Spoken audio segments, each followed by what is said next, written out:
주신 말씀을 가지고 함께 따라서 하겠습니다. 낙심하지 말아야 할 세 가지. 낙심하지 말아야 할 세 가지.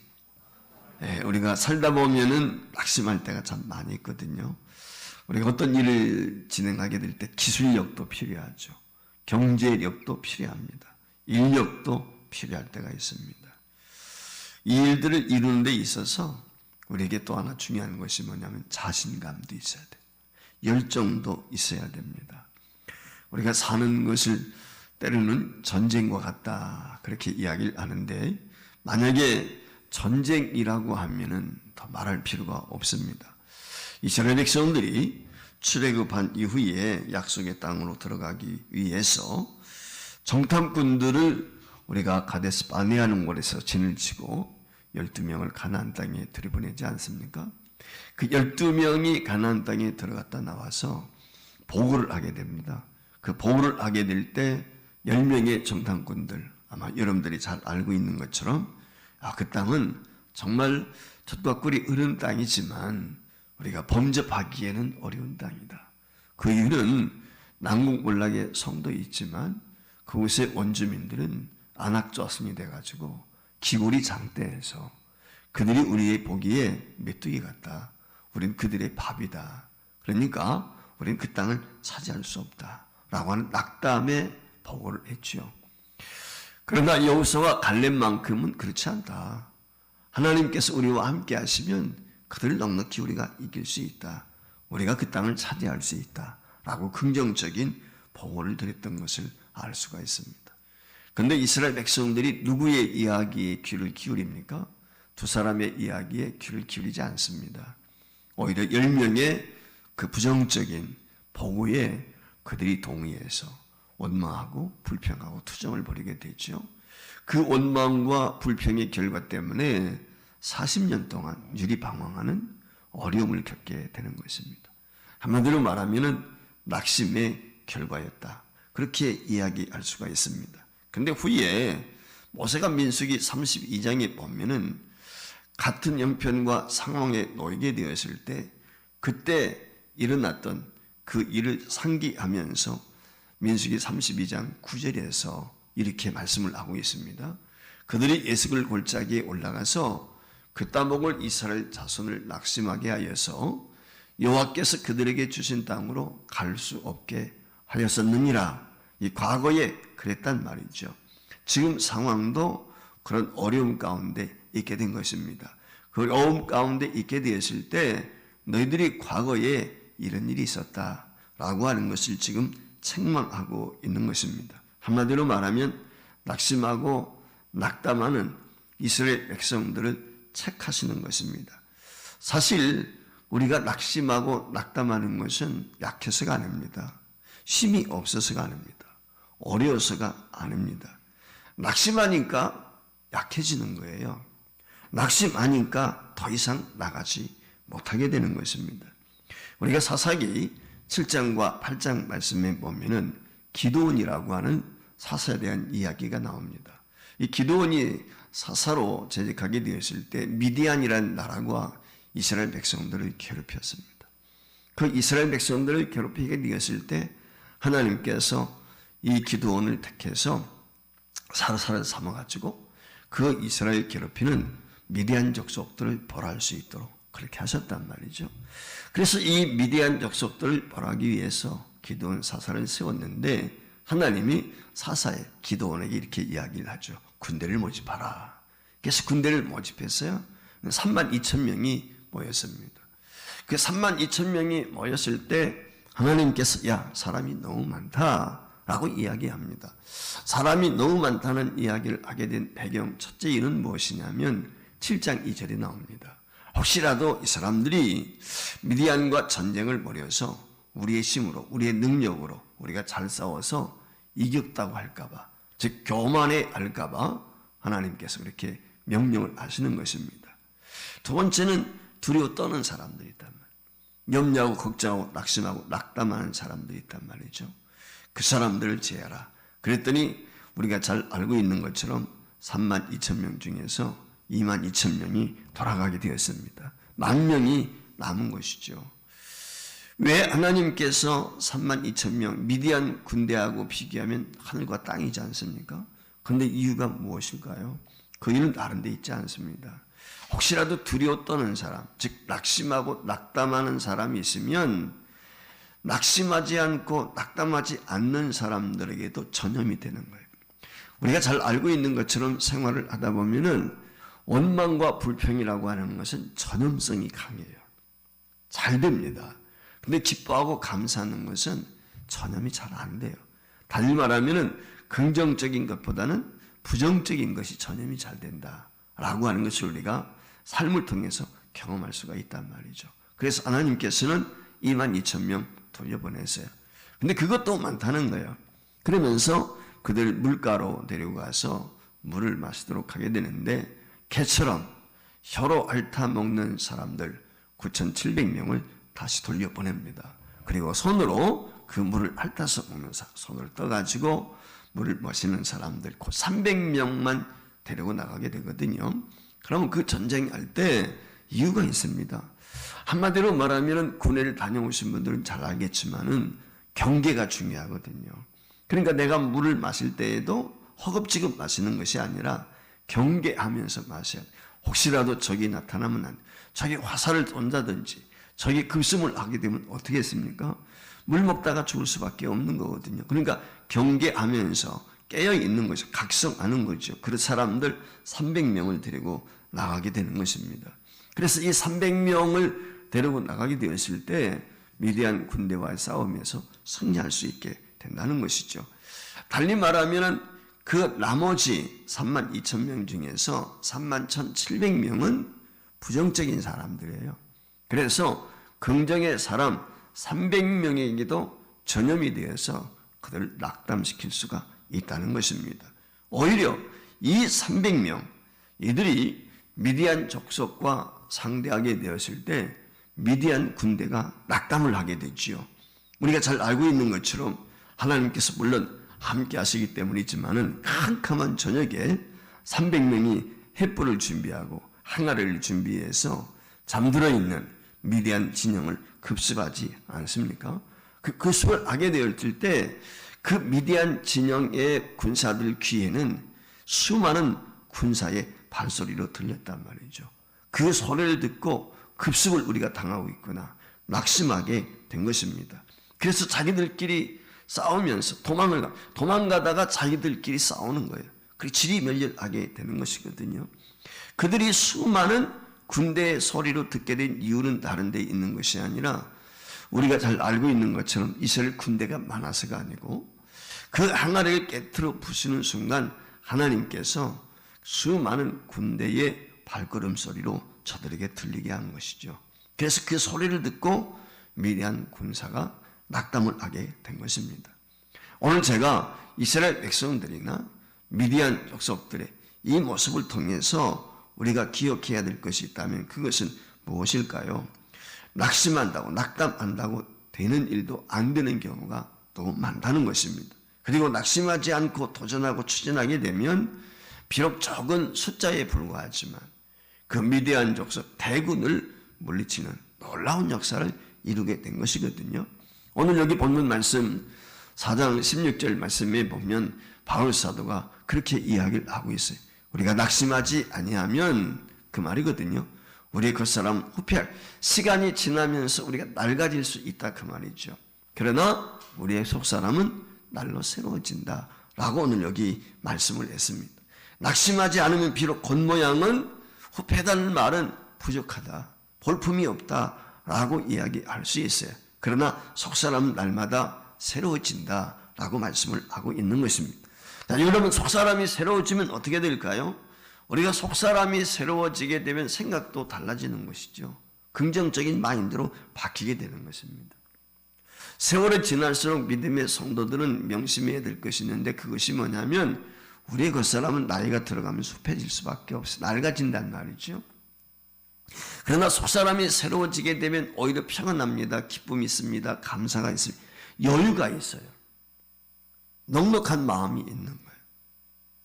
이게 신한 경륜이 쌓이고 속사람이 새로워진 사람들의 특징인 것이거든요. 요한복음 18장 33절 말씀에 보면은 예수님이 그랬어요. 너희가 세상에서 환난을 당한다. 그러나 담대하라. 그 얘기가 무엇이냐? 내가 세상을 이겼다 그랬어요.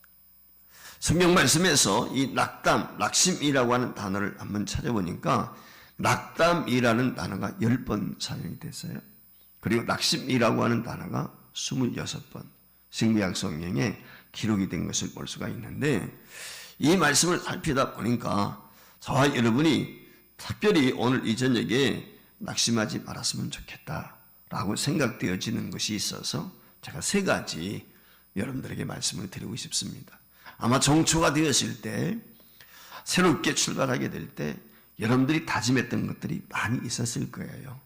그 다짐했던 가운데 오늘 제가 드리는 말씀을 통해서 혹시 내가 이런 다짐을 했었는데 지금 흐지부지 되고 있지는 않는지, 제대로 감당하고 있지는 못한 것은 아닌가라고 하는 것을 한번 살펴봤으면 좋겠어요. 첫 번째가 무엇이냐? 우리가 기도하다가 낙심하지 말아야 된다는 거예요. 우리 주님께서 주신 비유의 말씀 가운데 누가복음 18장에 보면은 이 뭡니까? 이 불의한 재판관에 대한 비유가 나오거든요. 어느 마을에 과부가 혼자 살았단 말이죠. 과부라고 하는 것은 약자를 상징적으로 보여주는 거예요. 억울한 일을 당하기 쉽다 그 말이죠. 그래, 억울한 일이 있어. 마음에 한이 있는 거예요. 그래서 재판관한테 가가지고 자기를 좀 도와주시오. 내가 이런 어려움을 겪고 있는데 혼자 사는 사람으로서 내 힘으로는 해결할 수가 없으니까 당신이 좀 해결 좀 해주시오 라고 했단 말이죠. 근데 거기 본문 말씀에 보면 이 재판관이 어떤 사람이에요? 하나님을 두려워하지 않습니다. 여러분, 하나님을 두려워하지 않는데 사람들을 없이 여기지 않겠어요? 가소롭게 여기는 거죠. 더군다나 이 사람이 뭐 가진 것이 없잖아요.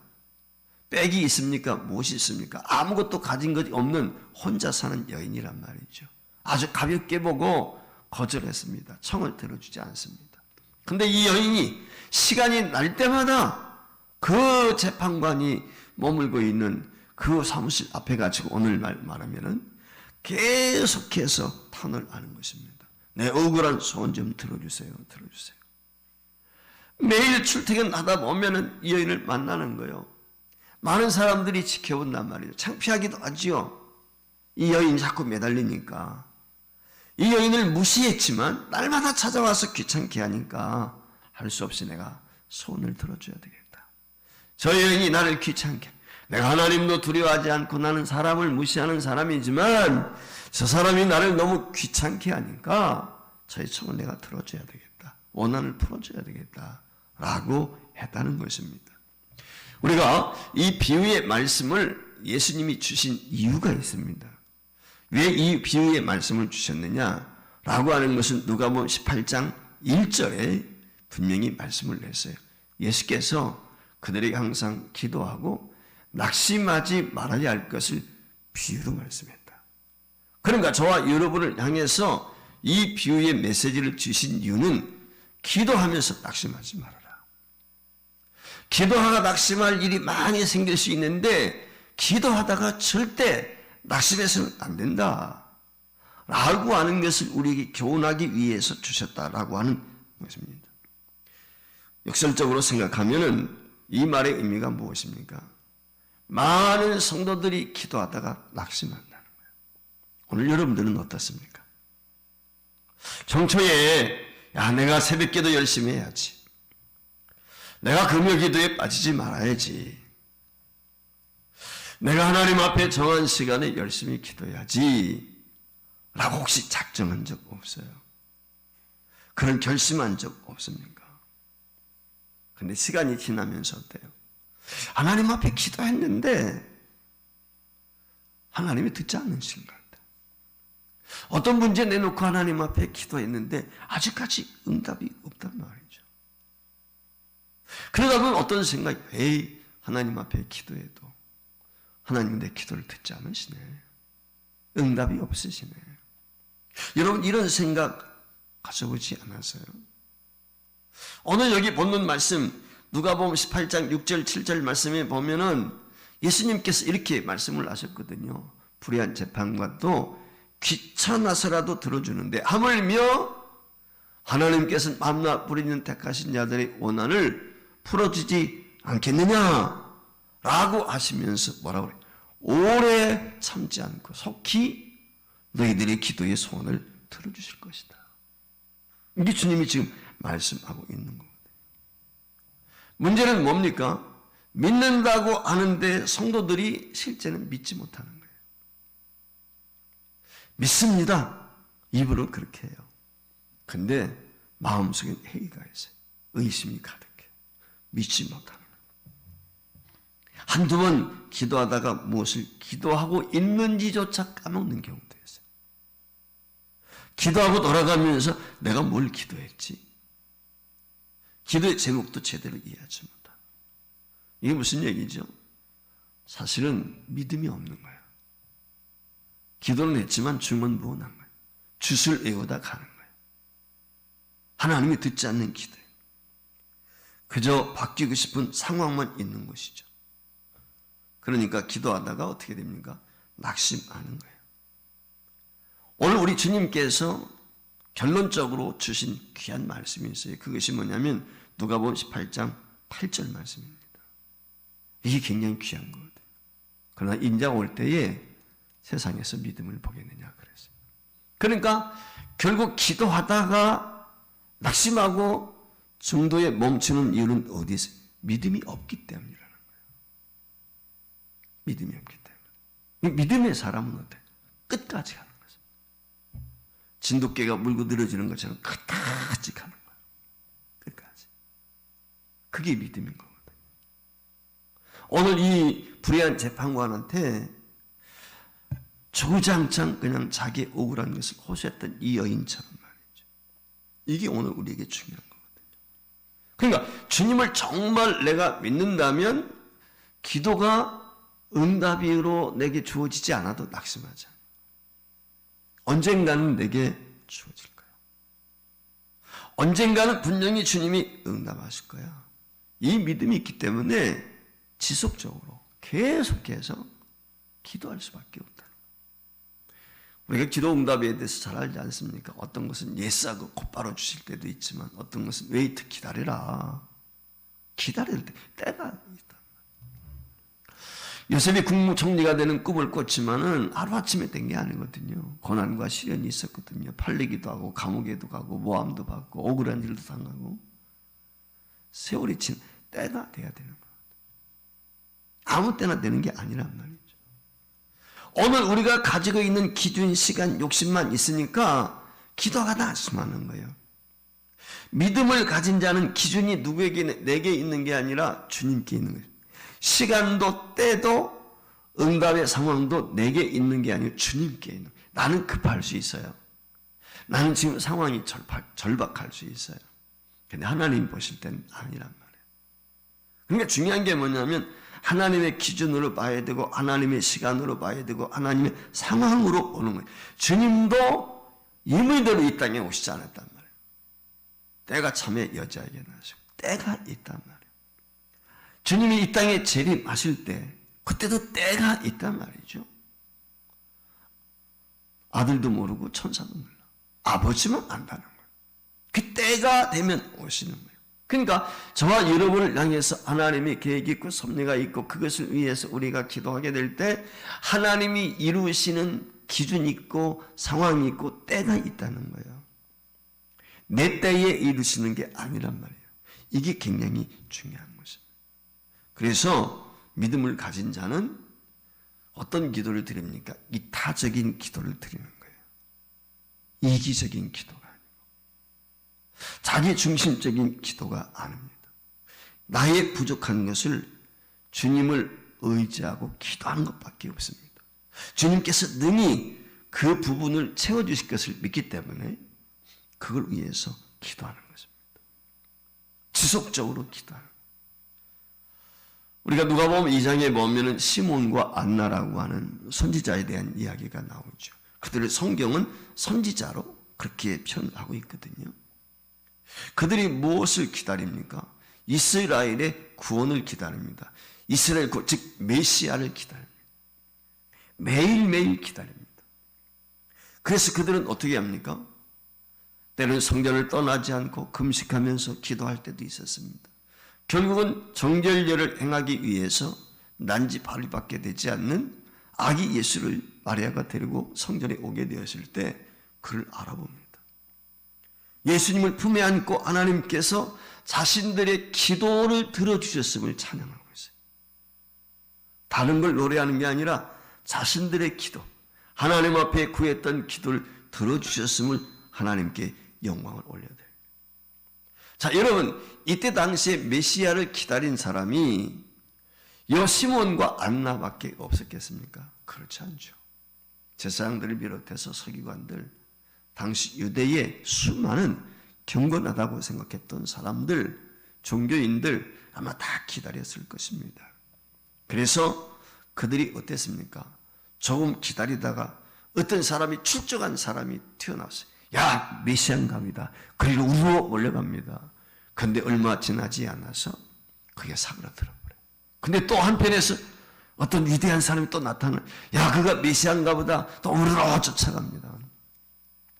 성경에는 그런 내용이 자세히 안 나와 있지만 성경의 상황을 보면 충분히 유추해 볼 수가 있어요. 그래서 그 예수님이 오시기 이전에도 가짜 메시아들이 많이 왔었다고 생각이 들어요. 그래서 많은 사람들이 현혹을 당하는 거예요. 그래 쫓아갔다, 이리 쫓아갔다. 결국은 어떻게 돼요? 가짜야, 아니야. 그러다 보니까 그들이 낙심합니다. 절망합니다. 아, 메시아 하나님이 보내주지 않는가 보다 라고 생각할 수 있었다는 거예요. 달리 말하면 자신들의 기도가 이루어지지 않는다고 생각해서 낙심했다는 거예요. 그런데 시몬과 안나는 달랐어요. 그는 기다렸습니다. 기도했습니다. 결국은 메시아를 만나게 되는 거죠. 핏덩어리를 보고 난지 발을 받게 되지 않는데 그가 인류의 구원자인 것을 그들은 단번에 알아보았다는 거예요. 여러분, 성도가 무엇입니까? 성도는 믿는 자예요. 누굴 믿습니까? 하나님을 믿는 것이죠. 여러분, 정초에 기도에 대한 약속 없었습니까? 혹시 내 기도가 제대로 이루어지지 않는다고 해서 등한히 하거나 낙심하지는 않았는지 오늘 우리가 한번 살펴봐야 돼요. 하나님을 믿는 사람은 낙심이 없어요. 항상 기도하는 것입니다. 항상 하나님 의지하는 것입니다. 그러니까 낙심하지 않는 것입니다. 한마디로 말하면 정말 하나님을 믿는 사람은 이리저리 갈팡하지 않습니다. 갈팡되지 않는 거예요. 치우치지 않는 거예요. 하나님 앞에서 정한 마음을 가지고 그 마음이 변화 없이 하나님 앞에 더 깨어 기도하며 주님 앞에 나가는 것입니다. 낙심하지 않으면 때가 되면 분명히 하나님께서는 우리의 기도를 응답 주실 줄 믿습니다. 따라서 성도에게 제일 중요한 게 뭐냐? 기도에 낙심하지 말자. 기도하는 일을 등하지 않는 것.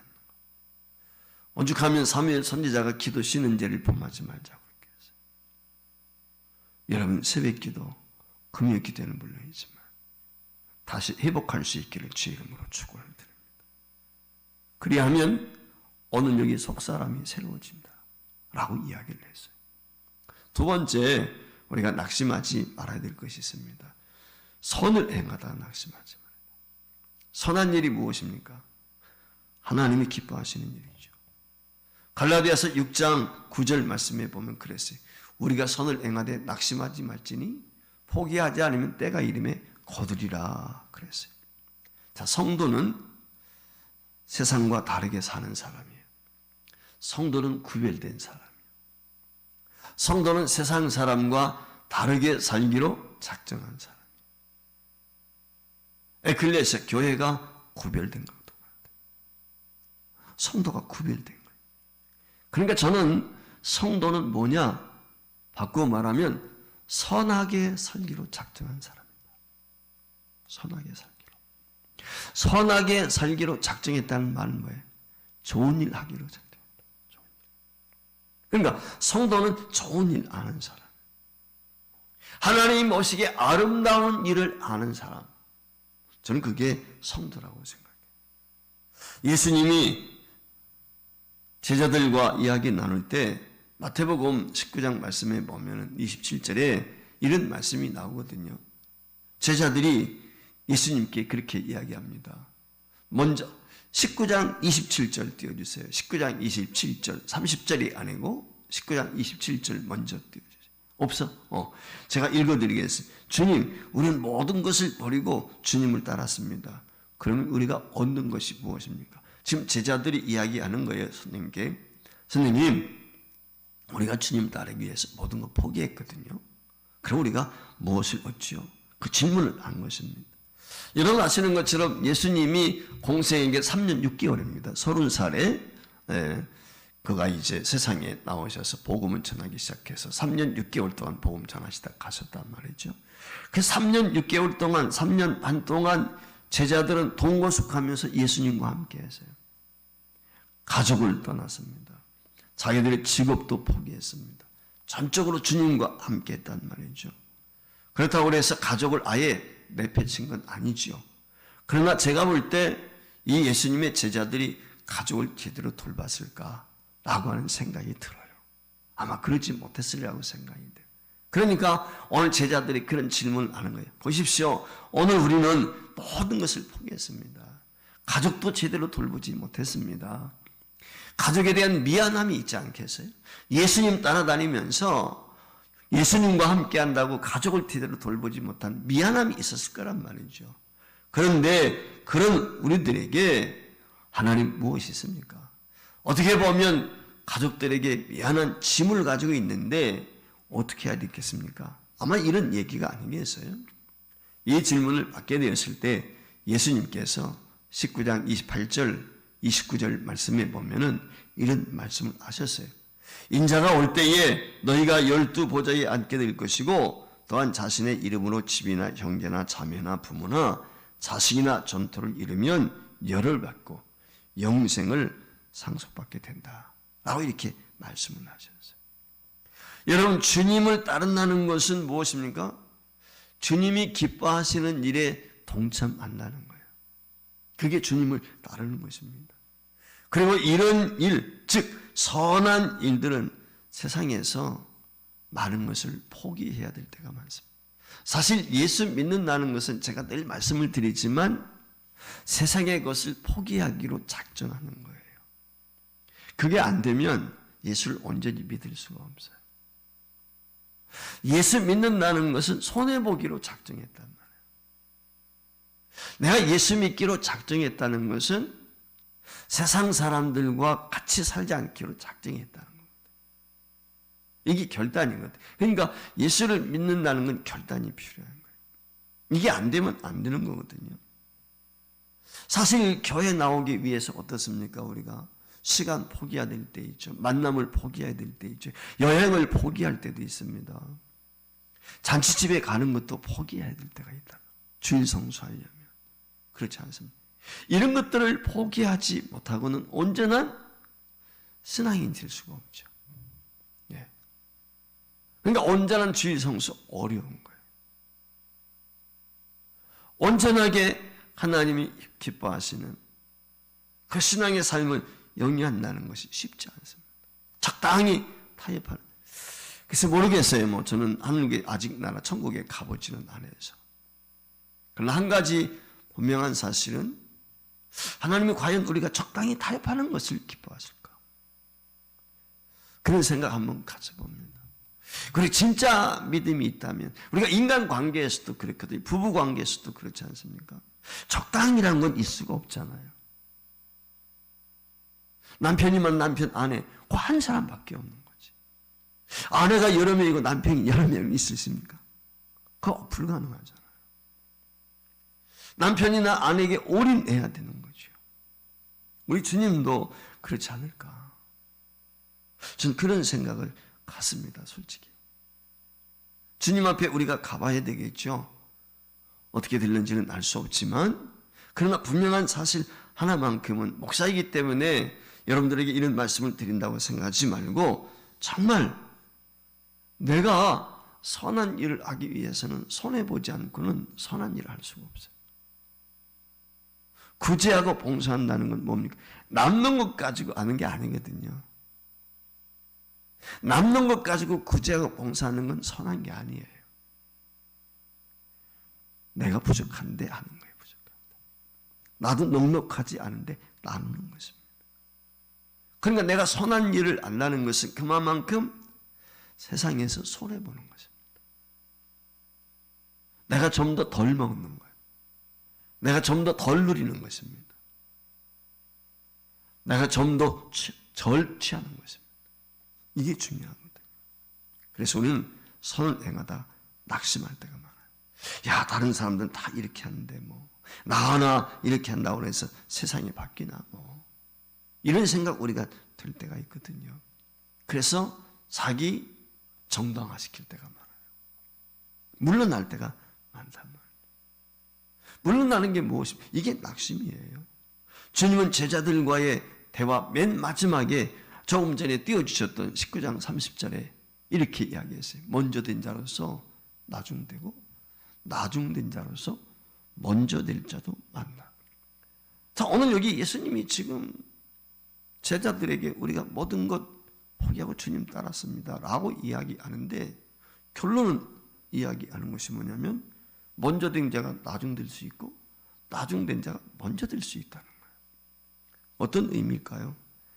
이 말의 의미는 하나님이 기뻐하시는 모습으로 산다는, 그렇게 살겠다고 나서는 사람마다 낙심해서 물러남으로 나중되는 자들이 있다는 것입니다.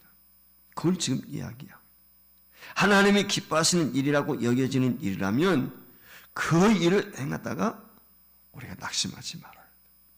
아마 여러분들이 정초에 그런 마음의 다짐도 있었을 거예요. 야, 올해는 내가 선한 일, 구제하는 일, 봉사하는 일, 이런 일에도 열심히 해야 되겠다. 아마 그런 생각 가져보지 않았습니까?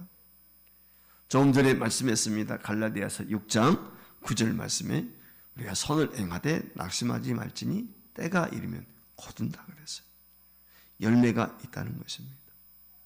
선한 열매는 조급해가지고는 열매가 있을 수가 없어요. 기도도 마찬가지. 조급하다고 해서 기도 응답이 이루어지는 게 아니거든요. 때가 있단 말이죠.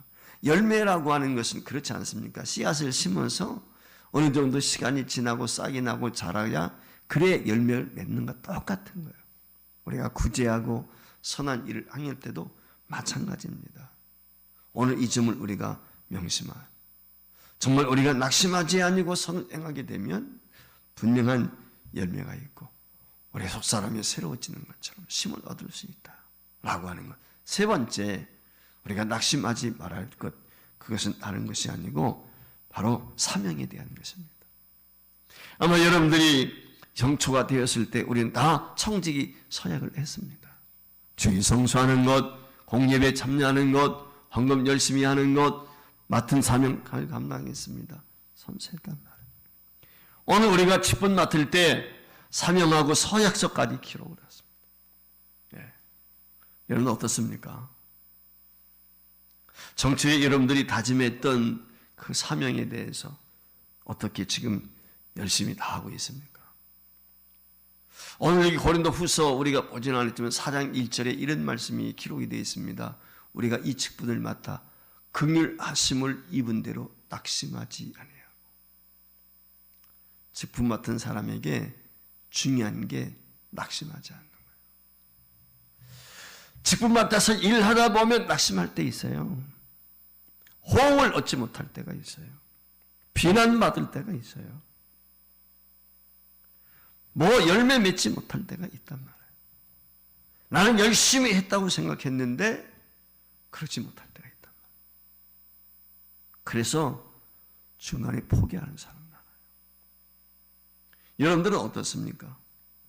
사명을 감당하는 사람에게 제일 중요한 게 뭐냐면 낙심하지 않는, 중도에 포기하지 않는 것입니다. 여러분들이 정초에 하나님 앞에 직분을 맡아서 서약하며 선사하며 하나님 앞에 나왔단 말이죠. 한번 지난 11개월 동안 돌아보셨으면 좋겠어요. 어떠셨습니까, 여러분들? 그 서약대로, 헌신 서약대로 그대로 행하셨습니까? 특별히 오늘 여기 고린도후서 4장 3절 말씀에 보면은 복음을 전하다가 낙심하지 말아야 된다. 망하는 자들에게나 가려진. 이게 무슨 얘기냐면 복음을 열심히 전해서 누구를 대상으로 삼아가지고 그 타켓으로 삼고 그들에게 찾아가고 공개하고 우리가 계속해서 영적 학성 전도사역 초청자한테 찾아 우리 교회 10번 더 이상 나온 사람도 있단 말이에요. 근데 등록 안 하고 안 나와. 그때만 나오고. 그러면 어떤 생각이 들어요? 낙심이 들 때가 있죠. 에이, 열심히 섬겨도 헛것이네. 이렇게 내가 물심양면으로 섬기는데 왜 저 사람이 예수 안 믿어? 라고 하는 생각이 들 수 있다는 것입니다. 그러면 어떻게 돼요? 낙심이 들 수 있죠. 그런데 바울의 생각은 전혀 달랐습니다. 오늘 저와 여러분이 이 점을 마음에 새겼으면 좋겠습니다. 그게 무엇이냐면 내가 복음을 전해요. 계속해서 반복적으로 그 사람에게 찾아가서 복음을 전하고 권면합니다. 그런데 그 사람이 복음을 받아들이지 않는다면 바울이 하는 이야기가 뭐냐? 그 사람은 망하기로 작정된 사람이라는 거예요. 즉 하나님이 유기했다는 것입니다. 하나님이 버린 사람이라는 거예요. 아주 무서운 거죠. 그러니까 저와 여러분이 복음을 전하게 될 때 반복적으로 해야 돼요. 보통 어떤 사람이 예수를 믿기 위해서 교회에 나올 때 보통 6번, 7번 전도를 받았다고 그래요. 한두 번 맞아가지고 되는 것이 아니라. 그러니까 내가 전하는 복음이 잘못된 것이 아니고 그 사람이 구원받기로 예정된 사람이 아니다. 그러니 복음을 전하는 것을 멈추면 안 된다는 거예요. 설령 내가 누군가의 복음을 전했는데 그가 돌아오지 않는다 할지라도 그 일을 중단해서는 안 된다는 것입니다. 그걸 지금 이야기하고 저와 여러분 사명자입니다. 그 사명이 직업일 수도 있습니다. 그 사명이 다른 모습으로 드러날 수도 있습니다.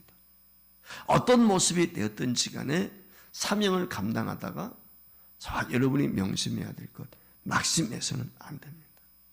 아무리 해가 되지 않을 것 같을 때도 종종 있을 수가 있습니다. 그럼에도 불구하고 우리는 낙심하지 마라. 어떤 때는 우리가 보면 계란으로 달걀을 깨는 것처럼 그게 어리석어 보일 때가 있단 말이죠. 그래서 포기하고 싶을 때가 있지 않습니까? 그런데 그게 사명이라면 낙심하지 말아야 된다. 만약 가려진 자가 있다면 조금 전에 말씀을 드린 것처럼 그것은 망한 자들에게 가려지는 것이기 때문에 우리는 계속해서 갈 길을 가는 것입니다. 포기하지 않는 것입니다. 그렇게 낙심하지 않고 사명을 감당하게 되면 오늘 우리의 속사람은 날로 새로워진다. 오늘 본문 4장 16절에 그렇게 말씀을 하고 있어요. 우리는 세월이 흐를수록 나이가 먹어갈수록 경륜이 쌓일수록 우리 속사람이 새로워져요. 여러분 어떻습니까? 정초에 비해서 속사람이 새로워졌습니까? 그렇다면 여러분은 낙심하지 않는 사람, 낙담하지 않는 사람. 한번 따라하겠습니다. 기도하다가 낙심하지 말자. 네, 큰 소리로 하면 기도하다가 낙심하지 말자. 선을 행하다가 낙심하지 말자. 사명 감당하다가 낙심하지 말자. 왜 낙심하지 말자 그래? 낙심할 요소들이 많이 있기 때문에 그래요. 얼마든지 기도하다가 쉬는지 그렇지 않습니까? 선을 행하다가 낙심하고 에이 관두지 뭐 그렇지 않습니까? 전도하다가도 몇 번 찾아갔는데 안 돼. 에이 그런 마음이 들잖아요. 이게 낙심이거든요. 그래서 우리는 기도하다가 선을 행하다가 또는 사명을 감당하다가 어떤 비난도 받을 수 있고 우리를 절망케 하는 상황 가운데 놓인다 할지라도 낙심하지 말자.